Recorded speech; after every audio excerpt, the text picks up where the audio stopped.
नमस्कार, स्वागत है आपका प्रखर नवनीत के यूट्यूब चैनल में। मेरा नाम निधि है। आज के इस वीडियो में हमारे साथ एक ऐसी खास महिला है जो उन सभी के लिए एक बहुत बड़ी एग्जाम्पल है, जो छोटी मोटी मुश्किलों से हार मान जाते हैं। मैम, आपका बहुत बहुत स्वागत है प्रखर नवनीत के यूट्यूब चैनल में। सबसे पहले मैम अपने बारे में बताएं। मैम, मेरा नाम कीर्ति राठौर है और मैं बेसिकली चूरू करणपुरा से बिलोंग करती हूँ। और मैंने अपनी स्कूलिंग जो है वो विद्या भारती पब्लिक स्कूल सीकर से की है, और मैंने जो अपना ग्रेजुएशन है वो मोदी इंस्टीट्यूट लक्ष्मणगढ़ से किया है।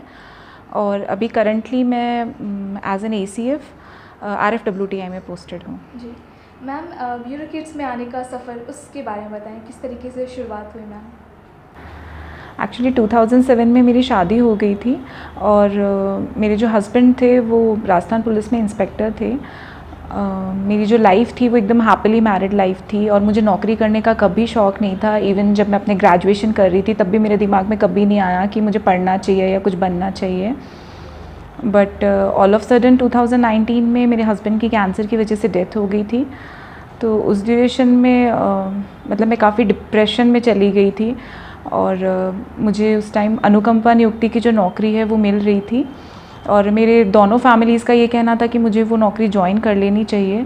और मुझे उस टाइम वही लग रहा था कि हाँ, मुझे अनुकंपा नियुक्ति की जो भी नौकरी मिलेगी वो मैं ज्वाइन कर लूँगी। बट फिर मेरे जो फैमिली फ्रेंड्स हैं और इनके काफ़ी सीनियर ऑफिसर्स थे, उन लोगों ने मुझे बहुत ज़्यादा इनकरेज किया कि मुझे वो वाली बैकअप के लिए वो वाली जॉब तो है मेरे पास में, बट मुझे एक बार कोई कॉम्पिटिटिव एग्ज़ाम देके अच्छी पोजीशन हासिल करनी चाहिए। बट मुझे मतलब दिस इज़ द रियलिटी कि मुझे उस टाइम विश्वास नहीं था कि मैं कुछ कर सकती हूँ। बट स्टिल मैंने ये स्टेप लिया कि ठीक है, एक बार मैं ट्राई करती हूँ, और मैंने अपनी प्रिपरेशन स्टार्ट की।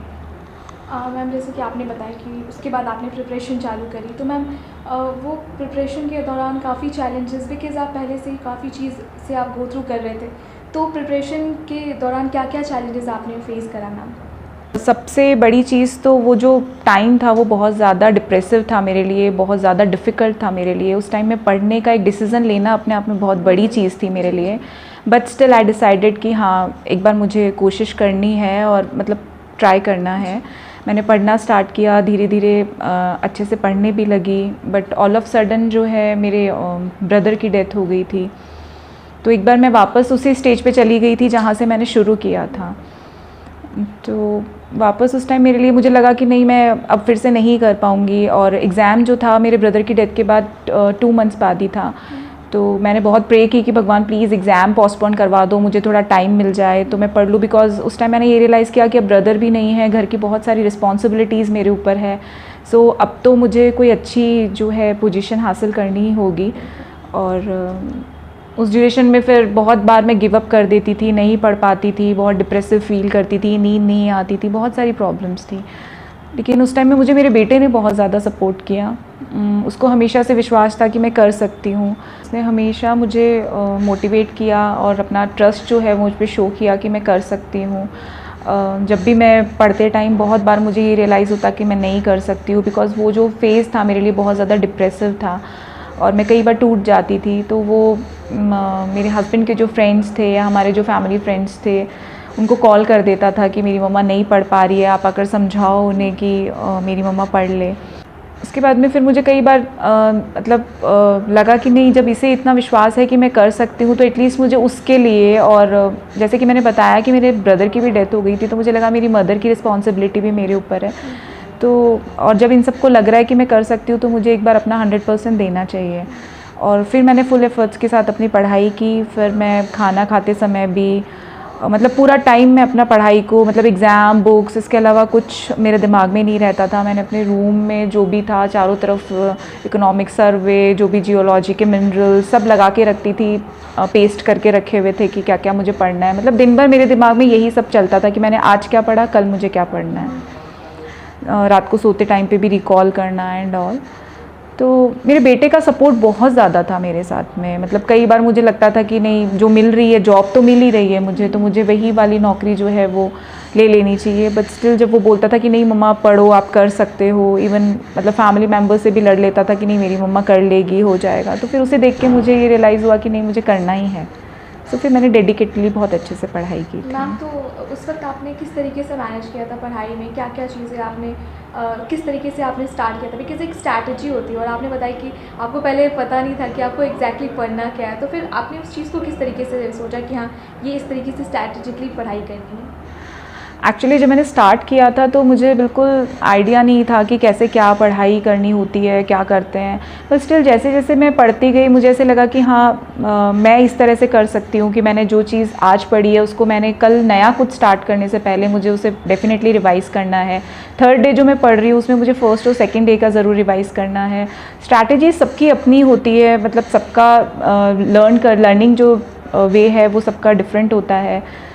सो किस तरीके से मैम आप मैनेज करती थी? मतलब आपने वर्क को कैसे उसको बना रखा था कि इतना आपको स्टडी, इसको इतना वक्त देना है, इसको इतना वक्त देना है? नहीं, एक्चुअली मेरे पास ऑप्शनल्स और मेरा जीके काफ़ी कुछ था, तो मैंने मतलब टाइम डिस्ट्रीब्यूशन किया हुआ था क्योंकि मुझे सारे सब्जेक्ट्स जो हैं वो साथ में लेके चलने थे। और इसमें ये रहता है कि आपको जीके और इंग्लिश जो है उसमें मतलब कंपलसरी होता है आपको 45% मार्क्स लाना। सो उस तरीके से आपने हाँ, तो मैंने हर चीज़ें हाँ, बहुत सारी चीज़ें थी। और मतलब जब भी मैं बहुत ज़्यादा ऐसे तो मैंने अपना जो टाइम है वो हर सब्जेक्ट को डिस्ट्रीब्यूट कर रखा था। ठीक है। मैम, मेरा अगला सवाल ये है कि जैसे कि आज के वक्त में बहुत सारे लोग जो हैं छोटे छोटे चैलेंजेस से बहुत घबरा जाते हैं, तो जो कॉम्पिटिटिव एग्ज़ाम फेस करता है उनका ऐसे एक अटेम्प्ट में क्लियर नहीं हो पाता, तो ऐसा लगता है कि नहीं हो पाएगा, गिव अप कर देते हैं लोग। तो आप उन सभी को क्या मैसेज देना चाहोगे अपनी तरफ से मैम? मैं यही मैसेज करना चाहूँगी कि हमें जल्दी से गिव अप नहीं करना चाहिए। जैसे कि जब मैंने अपनी प्रिपरेशन स्टार्ट की थी तो मेरी लाइफ में भी बहुत सारे चैलेंजेस थे। मतलब मेरे चारों तरफ भी लोग जो हैं वो मुझे पॉजिटिव नेगेटिव दोनों ही तरह की बातें मुझसे करते थे, बट मैंने हमेशा जो अपनी सराउंडिंग है वो पॉजिटिव लोगों के साथ रखी। मैं उन्हीं लोगों से ज़्यादा बात करती थी, वैसे जो मुझे पॉजिटिवली मोटिवेट करते थे मैं उन्हीं लोगों से बात करती थी। उसके बाद में मैंने बहुत ज़्यादा डेडिकेशन के साथ और डिटरमाइंड होकर अपनी प्रिपरेशन स्टार्ट की। सो मैं आज की जनरेशन से यही कहना चाहूँगी कि जब आप किसी एग्ज़ाम के लिए फ़ाइट करते हो, कॉम्पिटिटिव एग्ज़ाम के लिए, तो आपको बहुत ज़्यादा डिटरमाइंड होकर और पेशेंस के साथ में जो है अपनी प्रिपरेशन करनी चाहिए। जब आप प्रिपेयर करते हो तो बहुत बार आपको लगता है कि नहीं, गिव अप कर देते हैं, नहीं हो पाएगा, या छोटी मोटी प्रॉब्लम्स हम सबकी लाइफ में होती हैं, हम उनके एक्सक्यूज़ जो हैं वो देने लग जाते हैं। तो जब कॉम्पिटिटिव एग्ज़ाम हम देते हैं तो हमें बहुत ज़्यादा पेशेंस के साथ और डिटरमाइंड होकर पढ़ाई करनी होती है। बहुत बार हमें लगता है कि हमें गिव अप कर देना चाहिए, हम बहुत बार लो फील करते हैं, बट अप एंड डाउन सभी की मतलब ड्यूरिंग प्रिपरेशन सभी के साथ में होता है। सो आपको अपने चैलेंजेस को फेस करते हुए और अपनी प्रिपरेशन जो है वो पेशेंस के साथ करनी चाहिए। अगर आप पेशेंस रखते हो तो आप कॉम्पिटिटिव एग्ज़ाम ही नहीं, अपनी लाइफ के और बाकी जो एग्ज़ाम्स जो भी चैलेंजेस हैं उनको भी आप बहुत अच्छे से जो है फेस कर सकते हो और हैंडल कर सकते हो। सो हमें अपने चैलेंजेस के एक्सक्यूज़ेस ना बनाकर और डेडिकेटेडली जो है हम अगर किसी काम को करेंगे तो वो डेफिनेटली होगा। तो उसी के साथ में हमें अपनी प्रिपरेशन करनी चाहिए। मैं यही मैसेज करना चाहूँगी कि एक्सक्यूज़ेस ना बना के डेडिकेटेडली आप पढ़ाई करोगे तो डेफिनेटली आपको रिजल्ट भी अचीव होंगे। तो ये थी हमारे साथ कीर्ति राठौर मैम। बहुत बहुत शुक्रिया मैम, धन्यवाद थैंक यू। आपका।